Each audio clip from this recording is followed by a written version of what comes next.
हरे कृष्णा, राधे राधे। आज हम सुनेंगे कार्तिक मास महात्म अध्याय 16। सुनो लगाकर मन सभी, संकट सब मिट जाए। कार्तिक महात्म का कमल, पढ़ो 16वां अध्याय। तभी राजा पृथक ने कहा, हे नारद जी, यह तो आपने भगवान शिव की बड़ी विचित्र कथा सुनाई है। अब कृपा करके आप यह बताइए कि उस समय राहु उस पुरुष से छूटकर कहाँ गया। नारद जी ने बोले, उससे छूटते वह दूत बर्बर नामक से विख्यात हो गया और अपना नया जन्म पाकर वह धीरे धीरे जलंधर के पास गया। वहाँ जाकर उसने शंकर की सब चेष्टा कही। उसे सुनकर दैत्यराज ने सब दैत्य को सेना द्वारा आज्ञा दी। कालनेमी और शुंभ निशुंभ आदि सभी महाबली दैत्य तैयार होने लगे। एक से एक महाबली दैत्य करोड़ों करोड़ों की संख्या में निकलकर युद्ध के लिए जुट पड़े। महाप्रतापी सिंधुपुत्र शिवजी से युद्ध करने के लिए निकल पड़े। आकाश में मेघ छा गए और बहुत अपशगुन होने लगे। शुक्राचार्य और कटे हुए सिर वाला राहु सामने आ गए। उसी समय जलंधर का मुकुट खिसक गया, परंतु वह नहीं रुका। इधर इंद्र आदि सब देवताओं ने कैलाश पर शिवजी के पास पहुंचकर सारा वृत्तांत कह सुनाया और यह भी कहा कि आपने जलंधर से युद्ध करने के लिए भगवान विष्णु को भेजा था।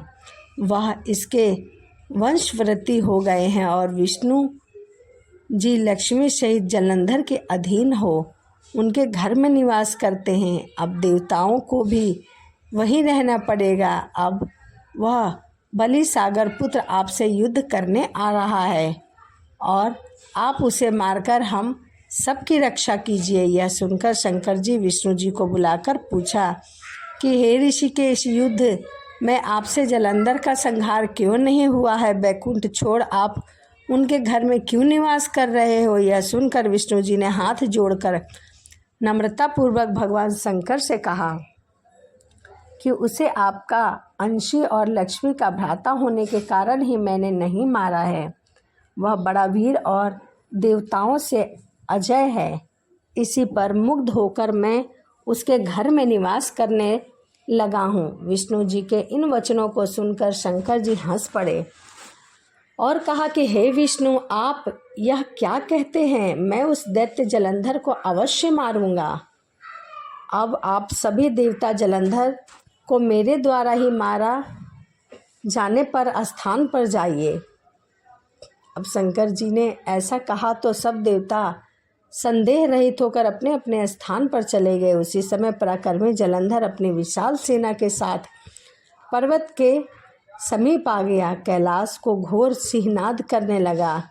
दैत्य के नाद और कोलाहल को सुनकर शिवजी के नंदी आदि गणों को उसने युद्ध करने की आज्ञा प्रदान की। गणेश जी के कैलाश के समीप भीषण युद्ध होने लगा। दैत्य अनेक प्रकार के अस्त्र शस्त्र बरसाने लगे। मृदंग, शंख और वीरों तथा हाथी, घोड़े और रथों के शब्दों को शताब्दिक हो पृथ्वी कांपने लगी। युद्ध में कटकर मरे हुए हाथी, घोड़े, पैदलों का पहाड़ लग गया। रक्त मांस का कीचड़ उत्पन्न हो गया। दैत्य के आचार्य शुक्र जी अपने मृत संजीवनी विद्या से सब दैत्य को जिलाने लगे। यह देखकर शिवजी के गण व्याकुल हो गए और उनके पास जाकर सारा वृत्तांत कह सुनाया। उसे सुनकर भगवान रुद्र के क्रोध की सीमा न रही। फिर तो उस समय उनके मुख से एक बड़ी भयंकर कृत्या उत्पन्न हुई, जिसकी दोनों जंघाएं ताल वृक्ष के समान थी। वह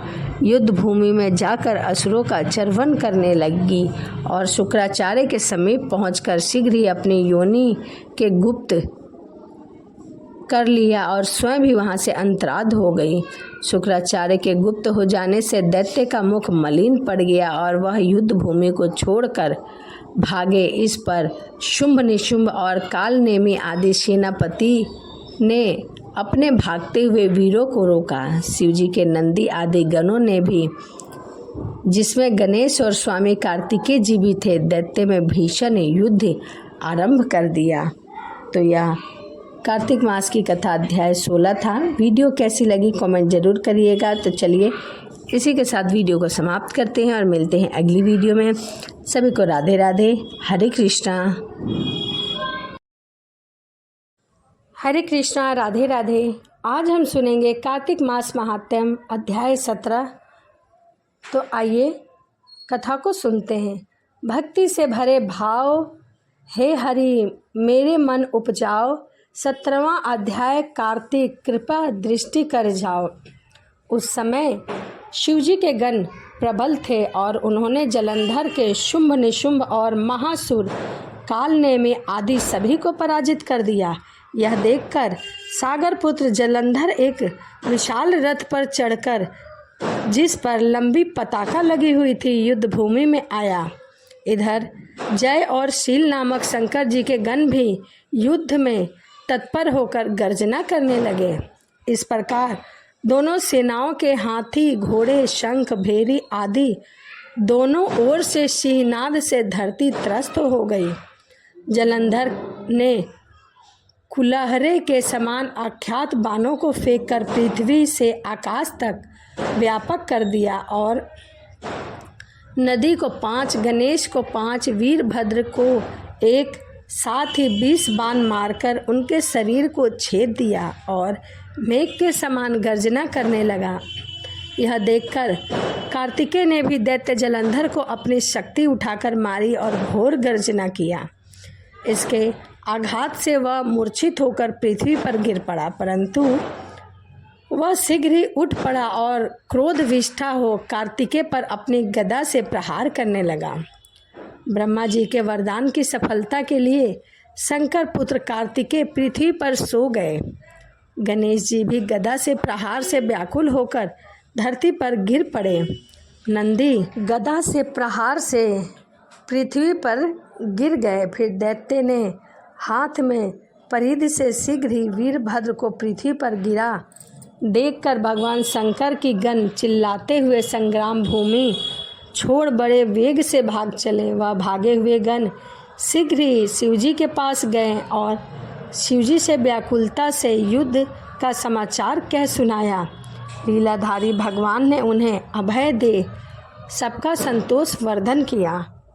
तो यह कार्तिक मास की कथा अध्याय 17 था। वीडियो कैसी लगी कमेंट में जय श्रीमान नारायण लिखना ना भूलें। चलिए इसी के साथ वीडियो को यहीं समाप्त करते हैं और मिलते हैं अगली वीडियो में। सभी को राधे राधे, हरे कृष्णा।